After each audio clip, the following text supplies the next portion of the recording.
Assalamualaikum warahmatullahi wabarakatuh. Perkenalkan, nama saya Nur Fadila dari kelas 22A. Di sini saya akan menjelaskan tentang 4 pilar organisasi.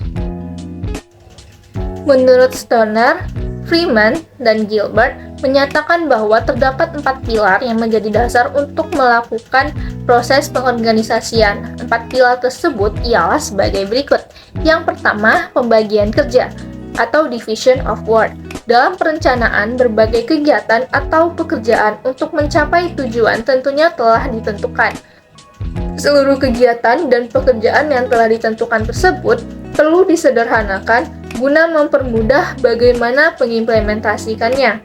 Maka, pembagian kerja atau division of work merupakan upaya untuk menyederhanakan seluruh kegiatan pekerjaan yang mungkin saja bersifat kompleks menjadi lebih sederhana dan spesifik, di mana setiap orang akan ditempatkan dan ditugaskan untuk setiap kegiatan yang sederhana dan spesifik.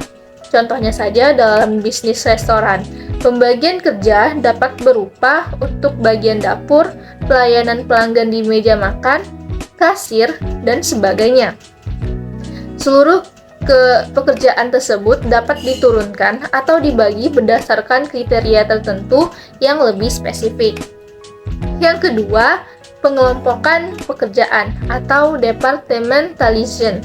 Setelah dispesifikasikan, maka selanjutnya pekerjaan tersebut dikelompokkan berdasarkan kriteria tertentu yang sejenis.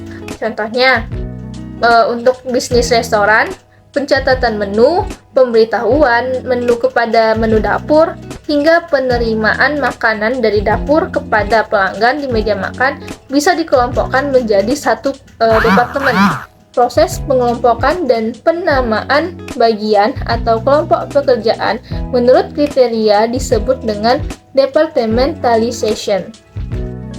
Selanjutnya, yang ketiga adalah penentuan relasi antar bagian dalam organisasi atau hierarki. Terdapat dua konsep penting dalam proses penentuan hierarki atau relasi antar bagian dalam suatu organisasi, yaitu span of management control dan span of command. Span of management control ialah terkait dengan jumlah orang atau bagian di bawah suatu departemen yang akan bertanggung jawab kepada departemen atau bagian tertentu. Sedangkan chain of command ialah menunjukkan garis perintah dalam sebuah organisasi dari hierarki yang paling tinggi hingga hierarki yang paling rendah. Selain itu, chain of command juga menjelaskan bagaimana batasan kewenangan dibuat dan siapa serta bagian mana akan melapor ke bagian mana. Selanjutnya, yang terakhir yaitu koordinasi atau coordination.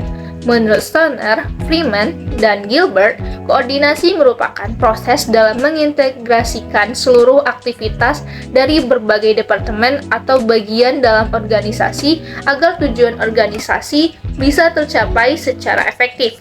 Contohnya, pada pemasaran bagian keuangan. Agar tingkat penjualan meningkat, maka bagian pemasaran mengusulkan untuk menaikkan biaya promosi. Di sisi lain, bagian keuangan mencatat biaya perusahaan semestinya diefisienkan.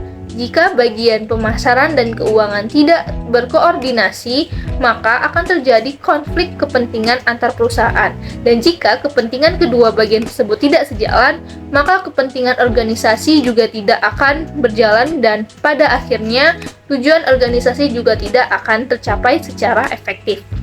Baiklah, itulah tadi penjelasan dari saya tentang 4 pilar organisasi. Saya akhiri, wassalamualaikum warahmatullahi wabarakatuh.